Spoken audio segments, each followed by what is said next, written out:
Mesdames et messieurs, bienvenue au débat du dimanche. Nous allons parler du Burundi, encore une fois du Burundi. Rien ne semble pouvoir arrêter Pierre Nkurunziza dans sa quête d'un troisième mandat. Le Mali, on va également parler avec ce rapport du vérificateur général et également on est à 5-6 jours de la signature à Bamako de l'accord pour la paix, l'accord du 15 mai.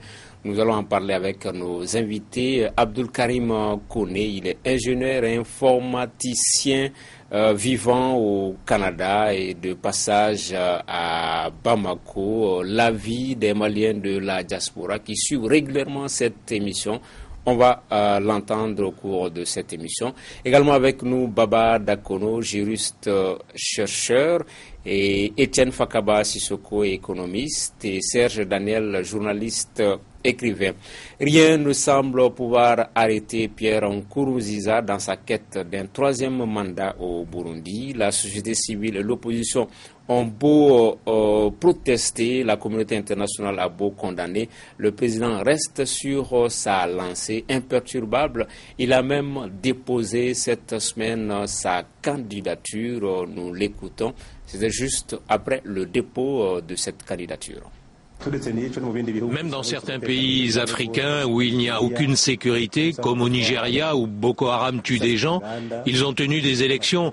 Alors pourquoi pas au Burundi où la paix règne sur 99% du pays? Etienne Fakaba Sissoko, selon vous, qui pour arrêter Pierre Nkurunziza? Les Burundais, s'ils se décident comme l'ont fait les Sénégalais, malgré cette ferveur qui a accompagné sa candidature, de le battre dans les urnes. Et aujourd'hui, ce qui est important, c'est d'abord pour l'opposition qui n'arrive pas à se mettre ensemble pour dégager un candidat unique pour faire le poids face au président sortant. Il faut aller au-delà, mobiliser le peuple burundais pour le battre dans les urnes. Parce qu'aujourd'hui, rien ne semble montrer qu'il va capituler. Parce qu'il est dans une lancée où plus rien, ni même la communauté internationale aujourd'hui, ne peut l'arrêter. Donc il faut se donner à ce jeu démocratique-là et le battre. Si cela ne marche pas, s'il y a des tripatouillages encore, le cas burkinabé pourra être évoqué. Baba, le battre dans les urnes, est-ce que ce ne sera pas lui accorder trop de faveurs? Il faut peut-être, même sur le principe, il faut peut-être l'arrêter dès maintenant, puisque s'il parvient à se présenter pour une troisième candidature, ça veut dire que ça n'aura servi à rien, le départ de Blaise Compaoré, par exemple. Donc, que l'on arrive aux élections ou que ce soit un départ précipité, comme ça a été le cas avec Blaise Compaoré, cette décision appartient au peuple. Parce que ce qu'on voit de plus en plus, c'est que ce soit la communauté internationale, que ce soit les communautés régionales africaines, suivent de plus en plus, en fait, le mouvement des populations. En fait, que le peuple décide aujourd'hui d'aller dans tous les cas, je pense pas que ce soit jusqu'à présent l'option, parce que même aujourd'hui, il y a eu des manifestations qui étaient plus importantes que les précédentes manifestations. Donc on se dirige vers un scénario où on ne veut pas du tout aller aux élections parce qu'il y a quand même si quelques exemples récents montrent qu'on peut aller aux élections, organiser ces élections et perdre, c'est que le spectre quand même de la même mise de l'État sur l'organisation des élections existe toujours. Et je crois que le peuple s'exprime et continue à s'exprimer à travers certaines de ses couches et de ses représentants, notamment les partis politiques de l'opposition, les femmes, les jeunes. Et ce qui est surtout important et un peu différent du précédent cas burkinabé au Burundi, c'est qu'il n'a même pas en fait le soutien de ses voisins directs qui aujourd'hui sont en train de décrier à l'exemple du président du Rwanda son attitude vis-à-vis de cette position de vouloir se représenter à tout prix. Monsieur Kone, vous êtes des Africains de la diaspora, vous suivez un peu ce qui se passe au niveau du continent. Le cas burundais, vous l'appréhendez comment? Merci pour la question. Moi, je me dis que j'ai un problème avec la politique au sud. En général, quand on parle de politique au sud, on parle d'hommes. C'est les hommes qui sont forts. On parle de Pierre ou de Blaise Compaoré. Donc, il faut trouver les bons moyens pour rendre les institutions fortes, parce que c'est la politique qui ne marche pas. La politique doit permettre aux citoyens partageant les mêmes objectifs de se mettre ensemble pour promouvoir un programme ou des idéaux et éventuellement pour l'amélioration de leurs conditions de vie socio-économiques et éventuellement garantir un meilleur avenir pour leurs descendants. Mais quand on parle de politique en Afrique, on parle de nos présidents. Présentement, vous n'avez pas mentionné le nom de son parti. Donc c'est les hommes qui sont forts au sud et non les partis politiques. Monsieur Nkurunziza se dit probablement que le Burundi n'est pas le Burkina. Mais si vous voyez ce qui se passe chez lui, il a eu une caution très importante. La dernière fois, on a parlé ici, en parlant du cas du Togo, il faut qu'on respecte les constitutions, nos institutions. Il y a une institution très importante au Burundi, c'est le Conseil constitutionnel, qui a validé sa candidature. Alors qu'est-ce qu'on doit faire? Même si le vice-président... par ailleurs, il a fui le pays, etc. Mais il y a l'institution qui valide sa candidature, qui dit oui, voilà, il a le droit d'être candidat à la présidentielle. Au même moment, ce qui se dessine sur le terrain, c'est que le peuple n'est pas d'accord. Quelqu'un disait tout à l'heure qu'il y a une faiblesse de réaction dans la sous-région. C'est-à-dire les pays voisins du Burundi n'ont pas réagi probablement comme ils auraient réagi, comme si quelque part ça les arrangeait qu'ils se présentent. Donc il y a quand même inquiétude. Le tout, à mon avis, va dépendre des rapports de force sur le terrain. Les rapports de force sur le terrain, ce que nous voyons pour le moment, vous avez des contestataires, des opposants qui sont mobilisés, mais ils n'ont pas encore atteint peut-être le nombre qu'il faut pour que le président burundais recule. Et pour le moment, il ne recule pas, bien au contraire. Baba, vous êtes juriste. Est-ce que là, on n'est pas dans un problème d'interprétation de la loi, l'esprit de la loi? Selon la Constitution, c'est émanant d'un an renouvelable. Mais la première fois, il a été élu par le Parlement. Mais si on voit l'esprit d'Arusha, il ne doit pas se présenter pour un troisième mandat. Est-ce qu'on n'est pas dans un problème d'interprétation à ce niveau-là?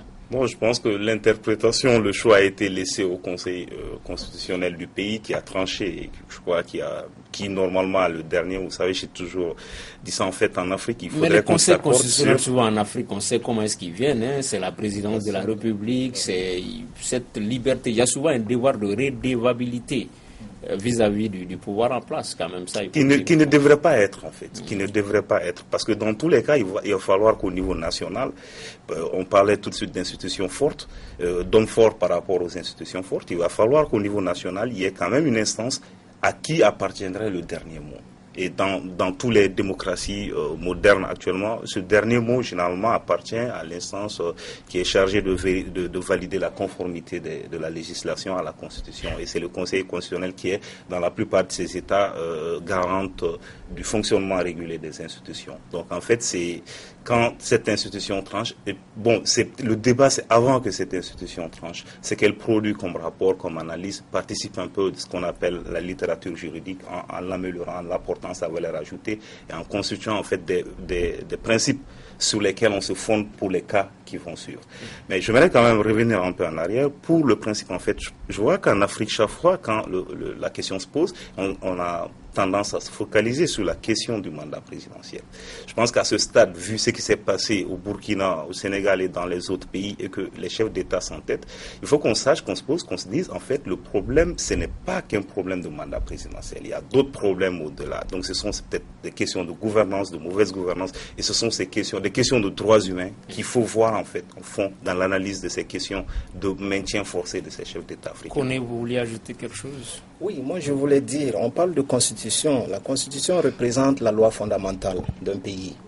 Mais en Afrique en général ou au sud, et partout au sud, on ne parle de référendum qu'à la veille des élections. C'est vrai, quand on fait 20 ans en Europe, aux États-Unis, l'Afrique c'est le sud, quoi, ouais. Oui, le nord représente les pays. Okay. Voilà. Donc moi je me dis, maintenant il faut que nous proposions des solutions. Et pour moi, c'est le régime politique qui n'est pas bien défini au sud. Je m'explique un peu. Et nous, par exemple, au Mali, une ancienne colonie de la France. La France, c'est le régime parlementaire. Donc, il faut d'abord, pour la Constitution, il faut former et informer la population sur la Constitution pour qu'on comprenne déjà que la Constitution, c'est un consensus national. Et maintenant, c'est dans la Constitution qu'on définit la séparation des pouvoirs, l'organisation du régime politique, et ainsi de suite.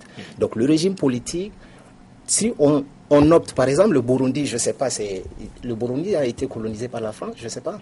Je vous pose la question. Mais je donne l'exemple des anciennes colonies de la France. Si on doit hériter d'abord de la Constitution française, moi je vous invite d'abord à aller éditer la Constitution française et éditer la Constitution malienne. Vous trouverez que c'est la copie modifiée. Tout ce qui arrange le peuple, on l'a enlevé. D'accord. Donc, on aura l'occasion de revenir tout au long de l'émission. Oui, Etienne Fakaba Sissoko, vous voulez ajouter?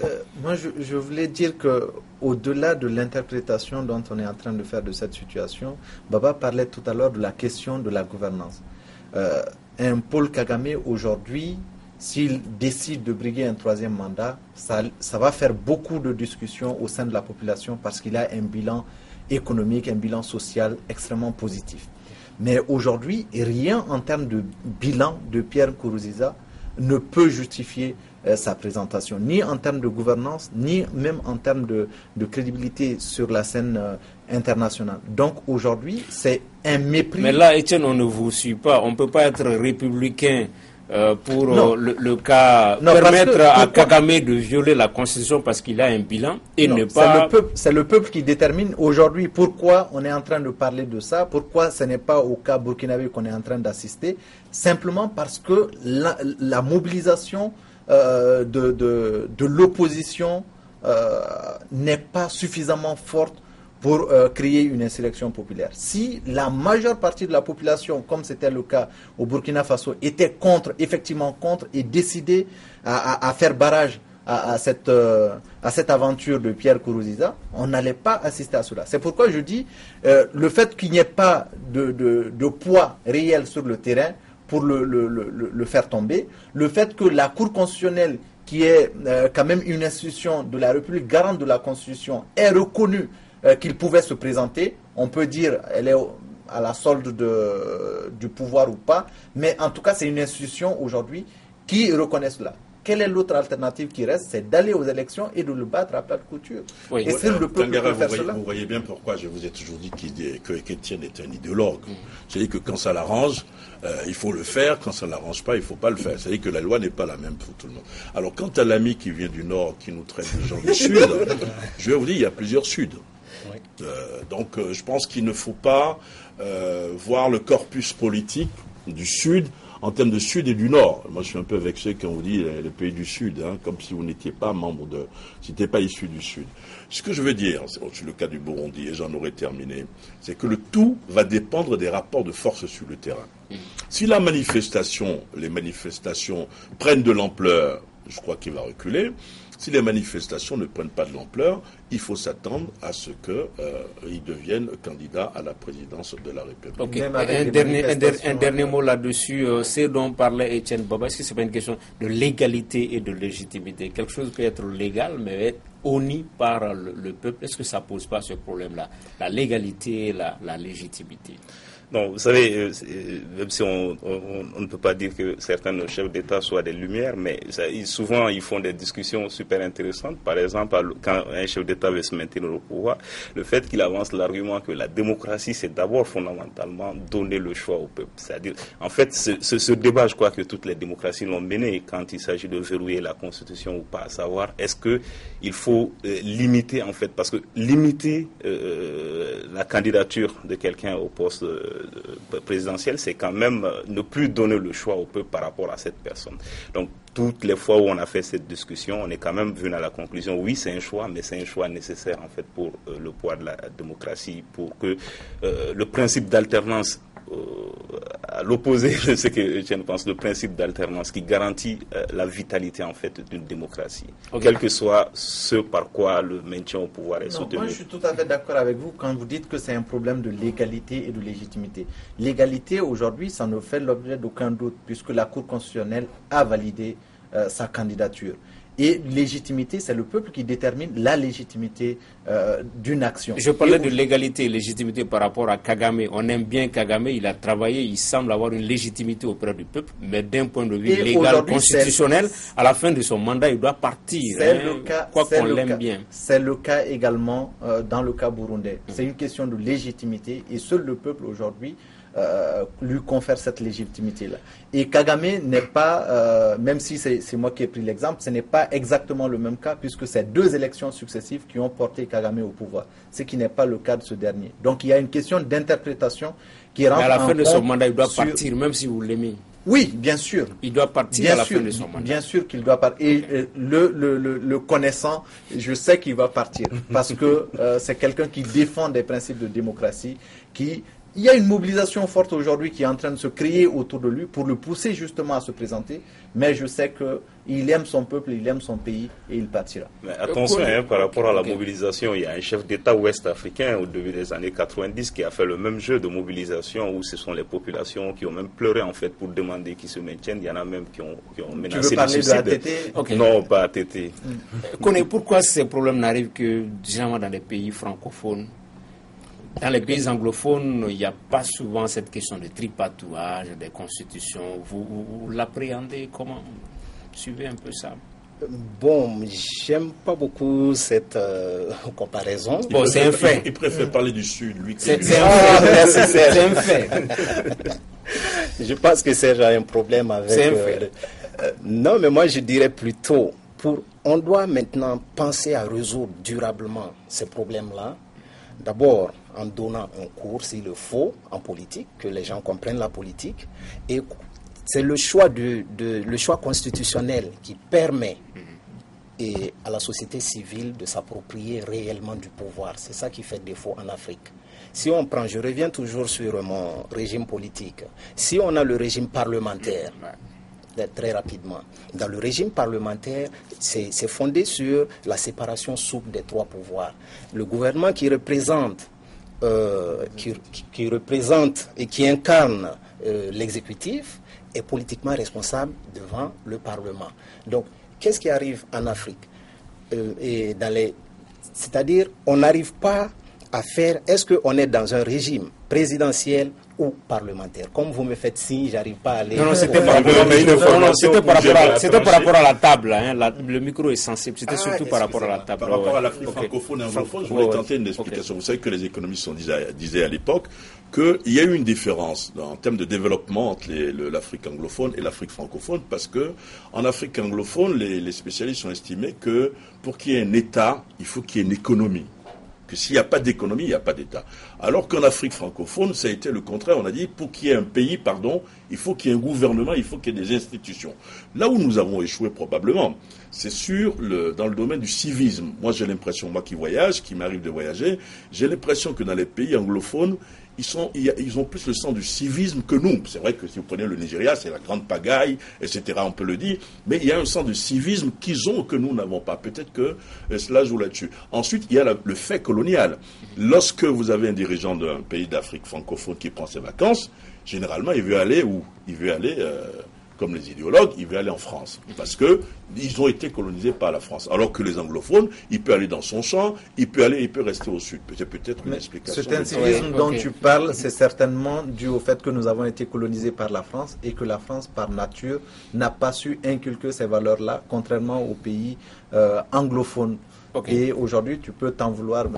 Et les pays anglophones qui ont tenu compte des traditions aussi. M. Koné nous a ramené au débat un peu parlementaire, débat des régimes en fait, juste pour dire que cette question a été tranchée dans la Constitution française de 58. Après plusieurs années de pratique, de choix entre régime parlementaire ou présidentiel, on a finalement choisi le régime semi-présidentiel qui est reproduit dans la plupart de ces pays où on a une sorte de partage entre le pouvoir exécutif et le pouvoir parlementaire. Oui, par rapport aux pays francophones qui sont Ce genre de problème est fréquent. Oui, mais même si ce n'est pas le Bénin, ce n'est pas un régime semi-présidentiel comme c'est chez nous. Donc en fait, le problème n'est pas forcément lié au type de régime. Peut-être je rejoins un peu Serge sur la question de l'incivisme, peut-être qui est dû au mode de colonisation qui a été quand même différent quand il s'est agi de la Grande-Bretagne ou de la France. La capitale la plus propre de l'Afrique de l'Ouest aujourd'hui, c'est qui? C'est où? C'est Accra. C'est Accra. Bien vu. Voilà. Deuxième thème de cette émission, le Mali, 153 milliards de francs CFA. C'est le montant du manque à gagner enregistré par l'État au cours des 2 dernières années. On le voit sur le tableau. Un préjudice qui se décompose comme suit: 80,21 milliards en 2013, 72,97 milliards en 2014, soit donc un total de 153 milliards de francs CFA. Monsieur Koné, on peut dire Mali, silence, on vole l'État? Non.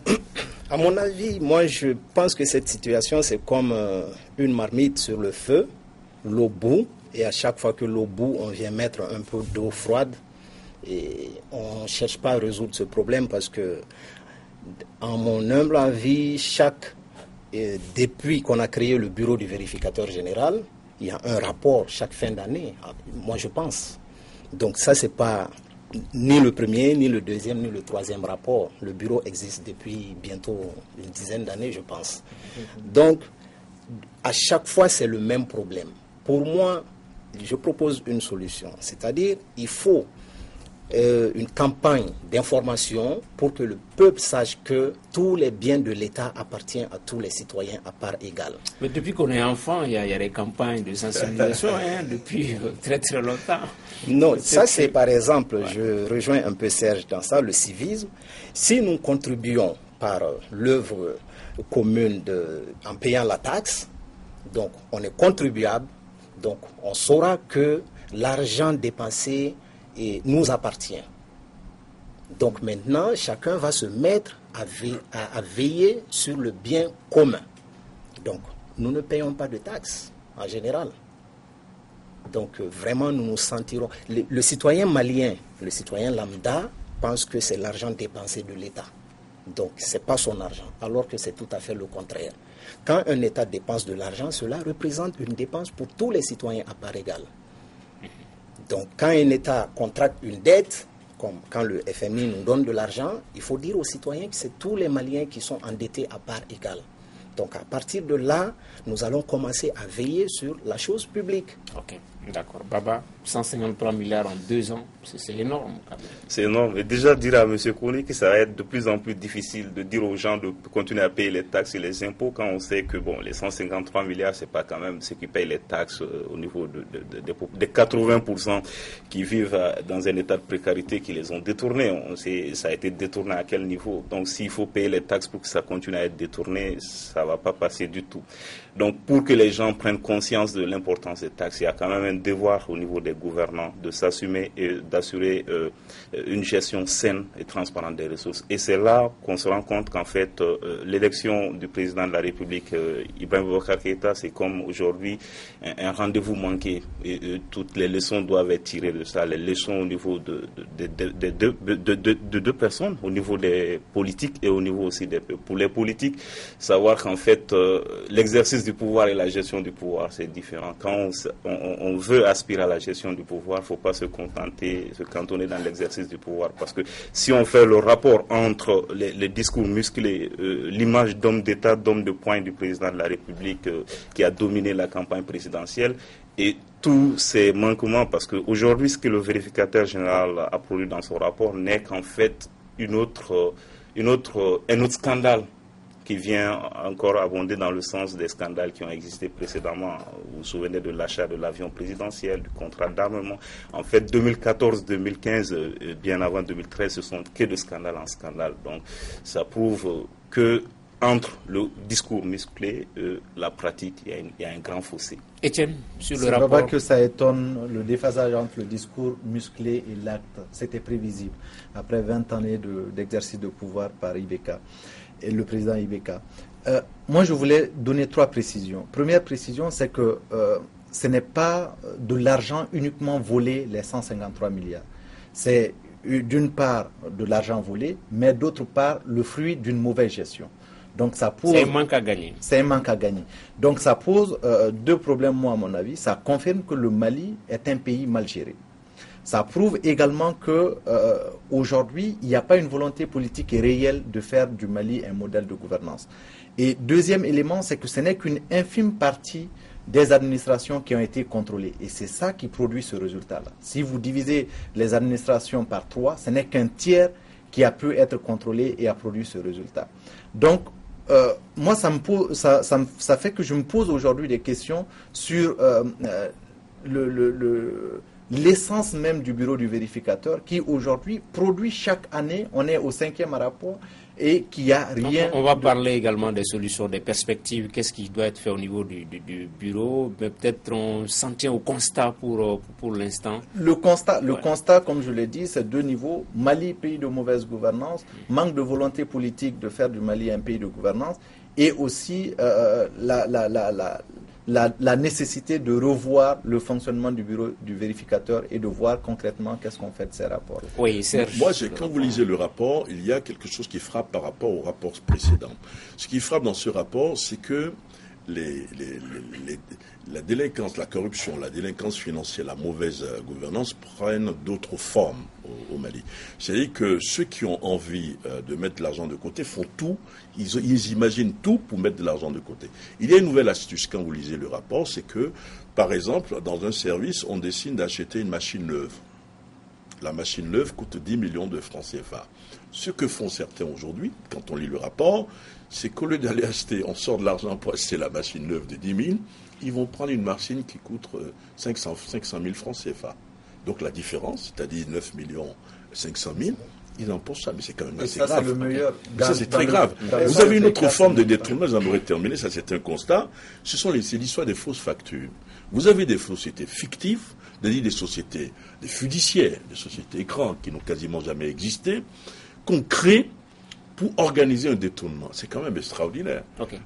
D'accord. Oui, connaît très rapidement. De plus, je dis, quand les citoyens maliens comprendront que tous les biens de l'État leur appartiennent, on va veiller chacun va veiller sur ça. Parce que, comme Serge le dit, la surfacturation et les sociétés fantômes, tout ça, c'est parce que le citoyen ne sait pas que le bien, c'est-à-dire l'argent... Le citoyen le sait. Ok, d'accord. Tout cela intervient, Étienne, dans un contexte de 2014, année de lutte contre la corruption, et puis la campagne électorale, il n'y a pas très très longtemps, les discours musclés, quelqu'un, un franc de l'État, vous allez vomir, vous allez sortir, mais c'est quand même effarant, c'est surprenant qu'en 2 ans... Quand même, on parlait du nouveau Mali, le Mali croix à partir de l'élection du président de la République. J'y ai jamais cru. Et surtout le discours lors de la remise du rapport, c'était peut-être un aveu d'impuissance. Oui, j'y ai jamais cru à ce discours. La preuve, aujourd'hui, Moussa Mara fait beaucoup de bruit autour de la lutte contre la corruption. Il a même fait, lorsqu'il était Premier ministre, la lutte contre la corruption d'une de ses priorités. Et c'est pendant ce temps-là qu'on a vu les plus grands scandales. Mais aujourd'hui, le président Ibeka a une chance de pouvoir montrer aux Maliens que le discours qu'il avait prononcé pendant les campagnes et de faire du Mali un modèle de gestion, que ce n'était pas qu'un discours creux. Aujourd'hui, c'est de faire aboutir ce rapport-là par le recouvrement de tout ce qui peut être recouvrable. Imaginez que sur tout ce temps-là, sur tous les rapports produits, il n'y a qu'une 60aine de milliards qui ont pu être recouvrés. Sur plus de 1000 milliards, soit l'équivalent du budget national. Ok. Baba, en termes de perspective, est-ce que certains préconisent même qu'il faut dissoudre carrément le bureau du vérificateur général si on est en droit que de faire tout simplement des constats, puisque la plupart du temps, on ne fait que commenter les rapports, mais il n'y a rien par la suite. Qu'est-ce qui doit être fait pour que ce manque à gagner, que l'argent puisse être recouvré au niveau du trésor public? Bon, déjà, il faut savoir que même le mode opératoire même du bureau du vérificateur général, il y a certains principes, il y a certaines règles là-dedans qui font qu'on ne peut pas faire une utilisation rigoureuse en termes de droit du rapport. Parce que le principe du contradictoire, en fait, il n'y a pas un grand poids qui est donné au principe du contradictoire, où le vérificateur général, il y a un premier aller-retour entre le vérificateur général et l'institut qui est vérifié, mais il n'y a pas de débat après le rapport final du vérificateur général. En 2011, quand on a, dans le cadre des réformes, ce qui était envisagé, parce qu'aujourd'hui, c'est vrai que le vérificateur général, c'est quand même plus d'une centaine de collaborateurs, donc des ressources énormes qui sont utilisées. Donc s'il n'y a pas un véritable impact, si ce sont juste des rapports qu'on retrouve dans la presse, c'est au regard de ce que ça concerne comme dépense, c'est vraiment pas adéquat. Mais ce qu'il faut faire, c'est que, comme dans le cadre de la réforme, il était envisagé, c'est donner plus de poids au rapport. C'est-à-dire intéresser les représentants du peuple au rapport du vérificateur général. Ce qui était proposé, c'est que le rapport est remis à la commission de contrôle du Parlement qui va approfondir la réflexion et va interroger les structures qui ont été vérifiées par le vérificateur général et présente en session plénière de l'Assemblée son rapport. Et sur cette base de rapport, en fait, il était dit de créer des mécanismes qui permettent de donner plus d'impact et qui peuvent engendrer des moyens juridiques pour que le rapport du vérificateur général puisse déboucher à de véritables poursuites judiciaires. Oui, Serge, jusque-là, ça fait juste la une des journaux et puis point final. Moi, je suis persuadé qu'il faut travailler en amont et en aval. Il y a une formule que j'aime bien. Quand un État fait semblant de payer ses fonctionnaires, les fonctionnaires font semblant de travailler. Si vous gagnez 75 000 francs CFA alors que vous devez emmener votre enfant malade ou vous devez l'envoyer en France, etc., par rapport aux normes de la sous-région, ce n'est pas possible. Il faut revaloriser les salaires des fonctionnaires pour pouvoir taper. L'autre chose qu'il faut faire, à mon avis, il ne faut pas publier les rapports pour la presse seulement, où on voit des cérémonies, le vérificateur dans un beau boubou, ou parfois en costume, le président également dans un beau costume. Ce n'est pas ça le problème, c'est-à-dire qu'il faut que la justice puisse faire son travail. Le véritable problème des rapports du vérificateur général, c'est qu'il n'y a pas, on a l'impression qu'il n'y a pas de suite judiciaire. Je ne veux pas citer des dossiers qui ont défrayé la chronique, où on a pensé par exemple que la justice aurait pu entendre Pierre ou Paul, mais on ne les a pas entendus, où le rythme est trop lent, où les tribunaux n'ont pas les moyens. Est-ce que vous voyez? Je pense que tant qu'on ne va pas arriver à dire, voilà, je publie aujourd'hui mon rapport en tant que vérificateur général, l'année dernière, j'ai publié un rapport, voilà ce que la justice a fait, voilà les résultats. Ce sera un peu du pipeau, si vous voulez. Ce sera un peu du pipeau et ça ne fonctionnera pas, à mon avis. Il faut que la justice fasse son travail quand on publie les rapports. Les défis de la lutte contre la corruption, c'est à ce niveau-là, Étienne. Il faut sévir, il faut taper, il faut que les gens aient peur de voler l'État, quand même. Exactement, mais il faut deux choses, moi, à mon avis. Mais avant de répondre à votre question, permettez-moi de dire quand même qu'il y a de la contradiction, parce que toutes les structures contrôlées ont un mois pour pouvoir... Attention, je n'ai pas dit qu'il n'y a pas le principe de contradictoire. J'ai dit le mode, comment on met en œuvre. Le principe du contradictoire, comment ça se fonctionne avec le vérificateur général. Il contrôle la structure, il renvoie, il donne un mois à la structure. Après, la structure donne son analyse, en fait, du rapport du vérificateur. Mais le vérificateur ne le prend pas en compte dans la production de son rapport. Oui, mais s'il y a des poursuites, la justice le prendra en compte. La justice ne peut pas se saisir parce qu'il n'y a que le rapport du vérificateur général. C'est justement à ce niveau, c'est que quand la plupart des problèmes issus de ce rapport qui viennent devant la justice, c'est des dossiers qui sont soit mal ficelés où il n'y a pas assez d'arguments pour pouvoir faire aboutir à la justice ces différents problèmes. Et pour ce qui est de Serge qui disait tout à l'heure que quand on paye mal ses fonctionnaires, oui, il faut bien payer ses fonctionnaires, mais toutes les études sérieuses qui ont été menées sur la corruption n'ont jamais pu établir qu'il y a une corrélation forte entre le niveau de salaire de quelqu'un et le degré de la corruption. C'est vrai, et paradoxalement, ceux qui ont le plus grand salaire, ce sont eux les plus corrompus. Moi, à mon avis, ce qu'il faut faire, c'est que toutes les contrôles que nous sommes en train de voir se font après les détournements. Et aujourd'hui, il y a un mécanisme pour contrôler avant même que les dépenses soient effectuées. C'est là où le contrôleur financier rentre dans la danse. Mais malheureusement, aujourd'hui, compte tenu de la qualité de ces inspecteurs financiers, ne généralisons pas, mais la plupart d'entre eux n'ont pas le niveau pour justement faire ce travail. Certains ont commencé comme simple planton, 2 ans, 3 ans plus tard, ils se retrouvent inspecteurs de finances. Mais là, on commence à trouver la solution à cela avec l'ouverture justement de l'ENA qui forme les inspecteurs des finances et qui leur inculque, en plus de la formation pratique, des vertus pour justement pallier à tout cela. Donc, il faut revenir au contrôle avant l'effectivité des dépenses. Deuxième chose, c'est qu'il faut prendre au sérieux ces différents rapports-là.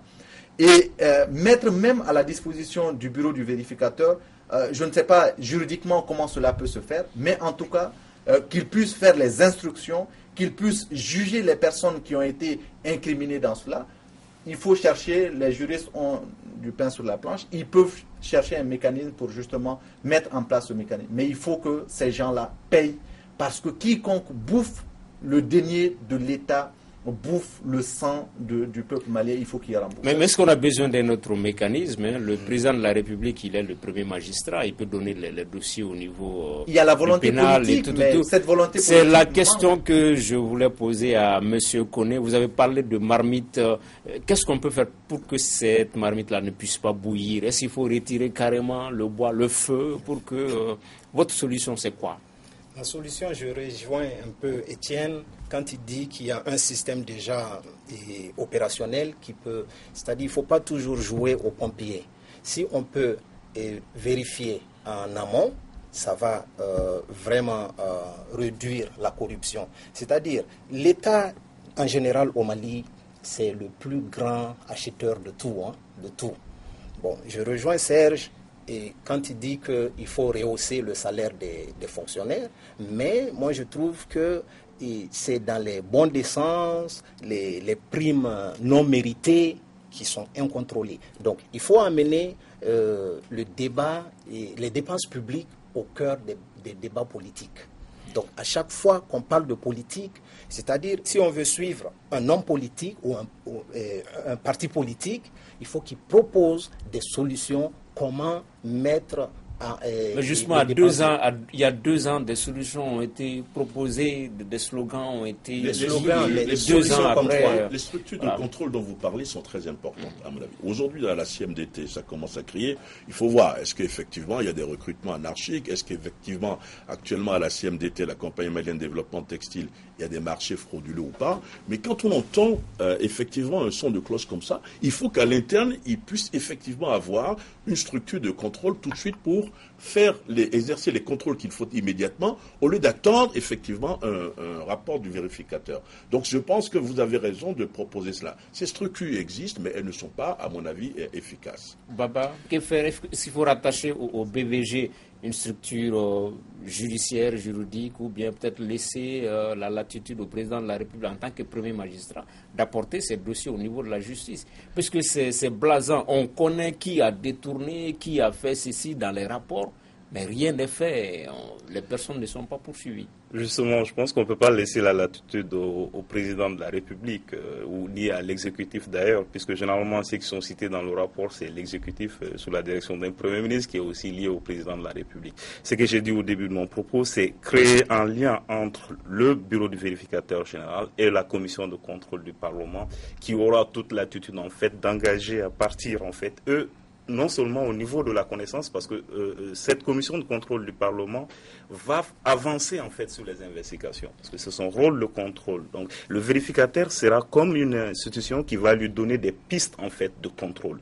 et sur la base de ces pistes de contrôle, engager, faire des recommandations au gouvernement, mais également que dans le travail de ce comité, de cette commission de contrôle, qu'on les donne les moyens de pouvoir agir en justice. Oui, Étienne, en 30 secondes, avant de parler de l'accord du 15 mai. Rattacher le bureau du vérificateur à d'autres structures, cela existe déjà. Il y a la commission économique et sociale, je ne sais plus comment on l'appelle, il y a la Cour des comptes, il y a... Toutes ces structures jouent à peu près sur... Remise du rapport, en fait. Il faut faire attention. Ce que je dis, ce n'est pas la remise du rapport. La suite à donner au rapport, en fait. Ça, c'est la justice qui peut faire ce travail-là. Aucune commission, aucune recommandation. Mais qui amène les dossiers au niveau de la justice? Qui? Aujourd'hui, c'est pourquoi je dis qu'il faut laisser la latitude au bureau du vérificateur lui-même de faire aboutir ces rapports-là et de voir sur le manque à gagner, combien nous avons pu recouvrer, combien il reste à recouvrer. C'est là que nous retrouvons la crédibilité du bureau du vérificateur. Sinon, à l'état actuel, c'est simplement une institution qui bouffe de l'État et qui bouffe de l'argent, mais qui, en termes de rentabilité, en termes d'efficience, n'apporte rien du tout. Okay. Non, mais même au sein de ce que Jean dit est difficilement opératoire, en fait. C'est très difficile qu'on puisse mettre ça en œuvre, parce que même au sein de la justice, en fait, les rôles sont organisés de telle sorte que, à l'exemple, par exemple, tu vois, le procureur général, le juge d'instruction n'ont pas le même niveau et ni le même niveau d'instruction. Quelqu'un constate, quelqu'un fait l'enquête, en fait. Donc, même au niveau du bureau du vérificateur général, on a déjà des mécanismes juridiques qui existent. On a un code qui réglemente tout ça. Donc, il faut juste créer le lien entre cet organe qui est un organe indépendant, qui n'a pas vocation à entamer des poursuites, justement, ni il faut lui donner justement cette on peut difficilement le mettre en œuvre. C'est ce que je vous explique. Oui, 30 secondes, hein, on va parler du dernier thème. Est-ce qu'on a réellement un Parlement qui peut jouer le rôle de contre-pouvoir au Mali? Okay. La question, c'est vous qui la posez. Dernier thème de cette émission, signature de l'accord pour la paix au Mali, J-5. À quelques jours de la date du 15 mai, les tractations continuent pour rendre le document beaucoup plus inclusif. Côté participation, on annonce la présence d'une trentaine de chefs d'État et de gouvernement, et c'est déjà connu, la cérémonie aura lieu à CI 2000 au Palais des Sports, Baba Dakono, 15 mai, il reste que quelques jours. Est-ce que toutes les parties seront présentes? Ce sera difficile de dire aujourd'hui que toutes les parties seront présentes. Je crois que même celui qui est le principal mis en cause dans cette affaire, qui est le Mali, représenté par son gouvernement, davantage est en train d'aller vers la solution. De toutes les façons, nous allons signer avec ceux qui seront là. Je crois aujourd'hui, au cours de ce week-end, il y a une réunion au niveau de l'Algérie pour essayer de ramener. En fait, je crois que c'est essayer de ramener le maximum de personnes à cette signature, mais il est difficile d'envisager aujourd'hui que le 15 mai, effectivement, tous les acteurs vont venir signer. Ok. Monsieur Koné, quand on échange avec les Maliens de la diaspora, s'il y a quelque chose qui les préoccupe, c'est surtout la question du Nord. Vous, comment est-ce que vous voyez tout cela? La question du Nord, je pense que mon ami Serge il a déjà un problème quand je me considère nordiste. Parce que nous qui vivons en Amérique du Nord, les Américains, quand tu prends l'arme contre ton pays, les Américains ne te reconnaissent pas. Donc, mais je dis quand même que l'heure n'est pas là. On va prier le bon Dieu pour que tous les protagonistes signent le rapport. Et s'il y a des retardataires, il faut leur dire qu'on va laisser une fenêtre ouverte. Ils pourront toujours venir parce que c'est pour vraiment réunir nos frères qui se sont égarés. Okay. Etienne? Des informations que j'ai aussi des informations. Il y a une réunion de prévue. Il y a une réunion de prévue en début de semaine. Vous allez donner cette info à Serge après? À Alger, justement, pour aplanir les positions. D'abord, obtenir le cessez-le-feu et obtenir le retrait éventuel du Gatia de la ville de Ménaka et le confier à l'armée malienne accompagnée par la MINUSMA. Et donc, pour réfléchir à comment adoucir les positions et arriver à la signature très prochaine. Moi, ce que je crois, c'est que j'espère que la CMA, dans sa folie toujours de mettre en retard le processus de paix, ne viendra pas et que aujourd'hui, ça va nous mettre dans une situation où la communauté internationale sera face à sa responsabilité d'agir. D'agir soit avec des sanctions politiques, des sanctions diplomatiques et économiques contre les responsables et au pire des cas, s'associer à l'armée malienne et aux groupes surtout qui ont envie d'aller vers le processus de paix pour les mater. Oui, non, à mon ami Koné, je ne vous reproche pas de vivre au nord, je vous reproche de nous traiter de sudistes, c'est pas la même chose. Donc, en fait, moi je pense, vous savez, il y a dans la CMA, il y a cinq mouvements. Citons-les rapidement. Le CPA, la CPA qui est une dissidence du MNLA, vous avez le MNLA, vous avez le Haut Conseil pour l'unité de l'Azawad, vous avez le mouvement arabe de l'Azawad, une branche, et puis vous avez les mouvements d'autodéfense sédentaire, une branche également, ils sont 5. Moi je pense que au moins 2 mouvements devraient pouvoir signer le 15, je pense. Étienne l'a dit, il a des informations, ça lui arrive, c'est une bonne chose. Ce que je voulais ajouter comme complément d'information, c'est qu'après avoir séjourné pendant plusieurs jours à Bamako, l'armée locale de Kidal est repartie à Kidal avec une délégation. Donc ça se négocie là-bas, puisque Kidal est le nombril de la rébellion.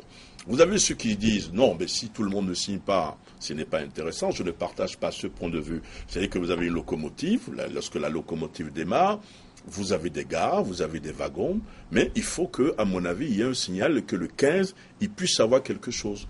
Donc moi, je suis optimiste, je pense que le 15, il y aura une signature. Mais combien vont signer? Il faut attendre encore 3 jours pour le dire. Mais maintenant, rapidement, parce que vous avez beaucoup de téléspectateurs, je m'en rends compte chaque jour, à la dernière émission, vous avez parlé des Imrad. Il y a une dame, Madame Maïga, qui se dit c'est la fille de la mère du peuple, qui m'a appelé 6 fois pour me demander de rectifier. J'aurais dit qu'il n'y a pas d'Imrad à Ménaka. Si je l'ai dit, c'est que ma langue a fourché, parce que dans les tribus Touareg, les Imrad sont les plus nombreux, donc ils sont également à Ménaka. Voilà qui est dit. Étienne Fakaba Sissoko, vous pensez qu'il n'y aura pas, la CMA ne sera pas là le 15 mai, et oui. Si elle n'est pas là, on ne pourra pas parler d'accord. Si, quand même. Il y a au moins 4 parties qui rentrent dans cette négociation, dans la médiation. Il y a le Mali, la communauté internationale, la plateforme et la CMA. Et donc que 3 parties acceptent de signer, refuser de signer le document parce qu'un seul groupe, même si, après Serge dira que c'est le groupe le plus important, même si la CMA ne signe pas, cela ne remet nullement en cause le processus qui est en cours. Et encore une fois, ça c'est dans la dynamique de ceux qui pensent que cet accord signé peut amener la paix au Mali. Baba Dakono. Oui, il a bien fait de se rectifier, sinon j'allais demander en fait s'il est maintenant pour l'accord, parce que ça va amener en fait... Étienne est un idéologue. Quand ça l'arrange, c'est bon. Quand ça l'arrange pas, c'est... Non, voilà. En fait, il évolue. Oui, en fait, ils sont nombreux aujourd'hui, ceux qui pensent que, en fait, l'accord ne va pas amener la paix, mais l'accord va permettre, en fait, de développer les mécanismes qui pourront nous permettre de stabiliser. Parce que je crois qu'il y a longtemps, on a oublié les solutions qui peuvent nous permettre véritablement de résoudre cette question. Tous les acteurs aujourd'hui, que ce soit les acteurs maliens ou la communauté internationale, sont dans des solutions à minima qui peuvent nous permettre aujourd'hui de limiter les casses et faire face à d'autres préoccupations.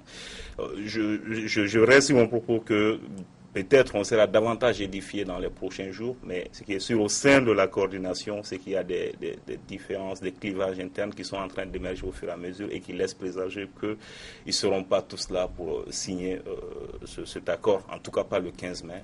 Mais comme on l'a dit, la porte reste ouverte. Je préfère la porte que la fenêtre. Quand vous dites la porte ouverte, c'est d'abord un échec pour la médiation. Si aujourd'hui tous les groupes armés n'arrivent pas à signer ce document-là. Parce que le Mali a fait énormément de sacrifices en signant ce document-là. La plateforme aussi. Donc si aujourd'hui le groupe qui tire le plus de profit de cet accord refuse de signer et que la communauté internationale ne réagisse pas face à cela pour dire simplement que la porte reste ouverte, comme l'a dit le président de la République aussi, je dis que c'est un aveu d'échec. L'échec a été constaté depuis le 1er mars. Mais ce n'est pas seulement au nord que vous avez des gens qui sont contre l'accord. Ici, vous avez des partis politiques qui sont aussi contre l'accord. Vous avez des citoyens comme vous qui sont contre l'accord. C'est ce que je dis. Donc moi, je pense qu'il va avoir quelque chose. Je pense qu'il va avoir quelque chose. Et d'ailleurs, si vous voyez sur le terrain aujourd'hui, les rapports de force ont changé. Depuis 3 jours, je croise les doigts, il n'y a plus d'attaque. C'est peut-être le signe qu'il y a une accalmie qui veut dire d'abord que sur le terrain, les rapports de force ont changé. L'armée malienne a énergiquement repoussé à Ténékou les assaillants. Il ne faut pas se limiter à repousser. Et donc, ça veut dire que les choses, peut-être que les rapports de force changent sur le terrain et qu'on verra ce que ça va donner le 15. C'est peut-être un signe de ce qui va se passer le 15. Ok, on a eu à parler d'hypothèses de l'après 15 mai, mais peut-être vous, M. Koné, on va vous donner la latitude de comment est-ce que vous vous entrevoyez en termes de perspective l'après 15 mai.